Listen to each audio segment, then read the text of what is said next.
Olá, meu nome é Ana Carolina Carvalho, eu sou formadora há 10 anos do Instituto Avisalá e sou muito feliz de estar no canal Avisalá Convida.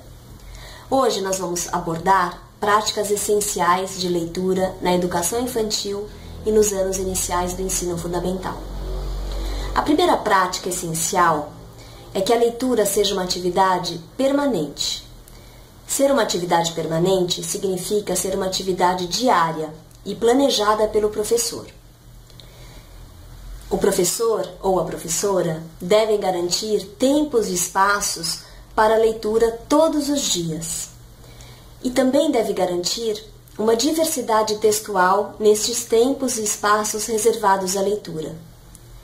Entendemos por diversidade textual a escolha de títulos de contos de fadas, contos tradicionais, lendas, fábulas, contos contemporâneos que dialogam com as histórias tradicionais, que aliás as crianças adoram porque podem fazer referências diretas a histórias conhecidas, contos contemporâneos com diversos temas, livros de imagem, livros-álbum, que trazem a narrativa e a imagem numa relação muito potente e intensa, livros de poemas e outras brincadeiras com as palavras, como livros de parlendas, os livros informativos e de não ficção, enfim, garantir que as crianças circulem por essa diversidade textual, tendo acesso a livros de qualidade.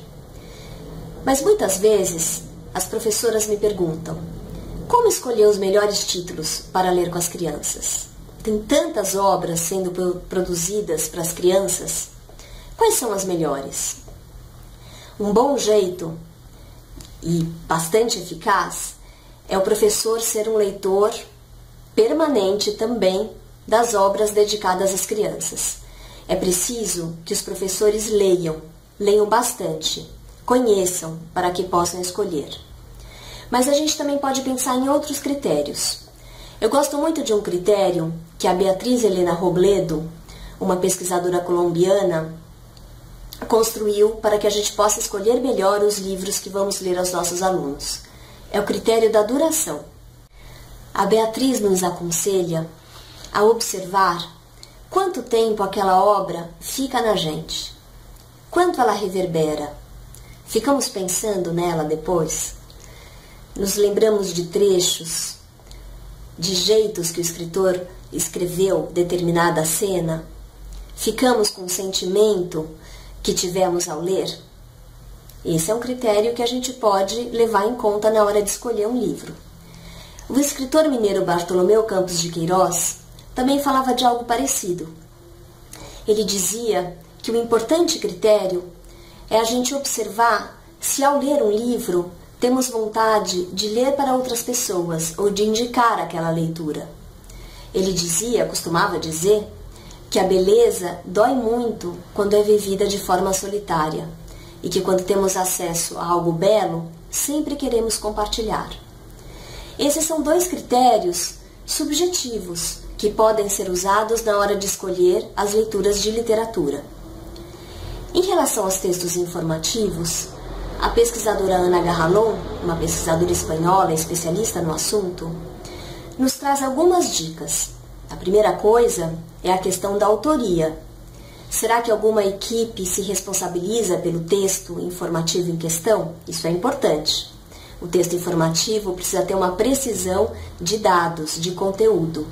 Um outro aspecto que a Ana aborda em relação aos textos informativos é se esses livros nos fazem querer saber mais, deixam perguntas, não só trazem novas informações, mas atiçam a curiosidade do leitor.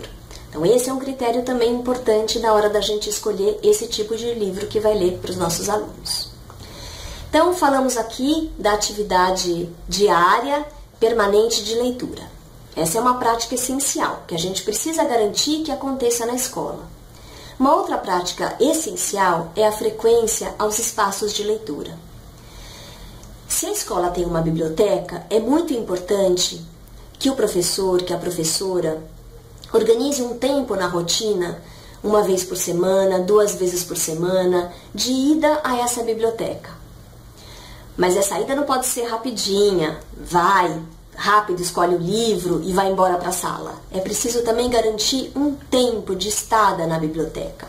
Deixar que as crianças circulem pelas estantes, que as crianças folheiem um livro, deixem de lado, peguem outro, conversem com outros colegas que estão escolhendo outros livros, escute observações dos colegas a respeito do livro que está em suas mãos, enfim, que as crianças possam ter esse tempo de encontro com o livro.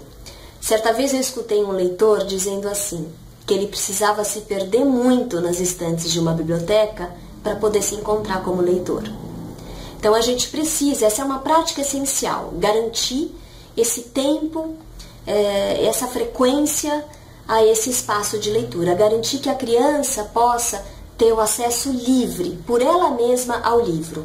Então a gente está falando aqui de dois aspectos importantes. Um, a escolha que o professor faz, intencional, né, nessa leitura diária, que envolve diversidade, qualidade, etc. E a gente está falando também da escolha feita pelo aluno, que precisa estar garantida na rotina da escola.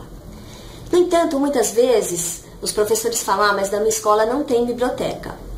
Tudo bem, a gente pode ter outras alternativas. Uma delas é o canto de leitura na sala de aula.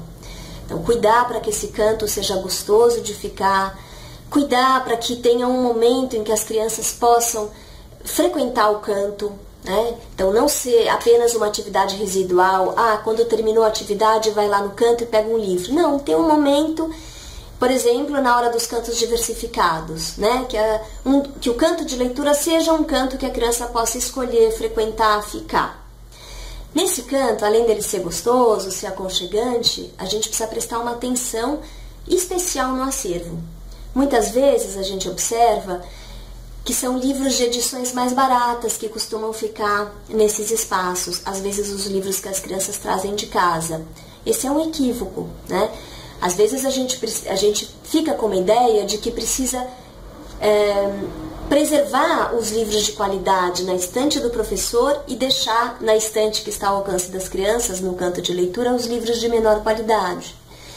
Isso é um equívoco, por quê? Porque as crianças, elas vão ter vontade de ler os bons livros. A gente também, né? Muito diferente se a gente está numa estante com livros interessantes, bem cuidados, vistosos, né? Que nos interessam, do que a gente está em frente a uma estante com livros rasgados ou que o texto não é tão cuidado, né? Com as crianças acontece a mesma coisa. Então, cuidar para que esse canto esteja recheado, né, com livros de boa qualidade.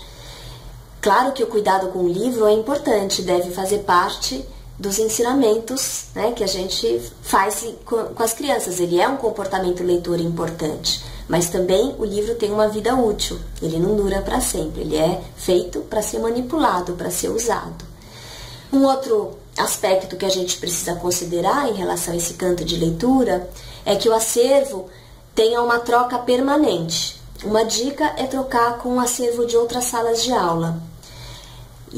E precisa atentar, né, para que a criança possa encontrar tanto livros que ela já conhece, quanto novidade. Afinal de contas, os leitores são diferentes.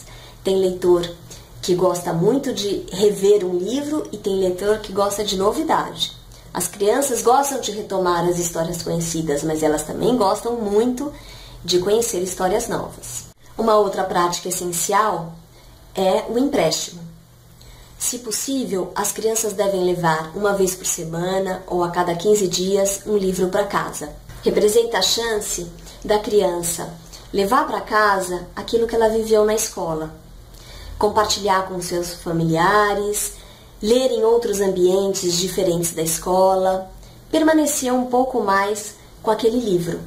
Então, essas foram as práticas essenciais de leitura que precisamos garantir no cotidiano da escola, né? Na educação infantil e nos anos iniciais do ensino fundamental. Foi um prazer estar aqui conversando com vocês e até a próxima.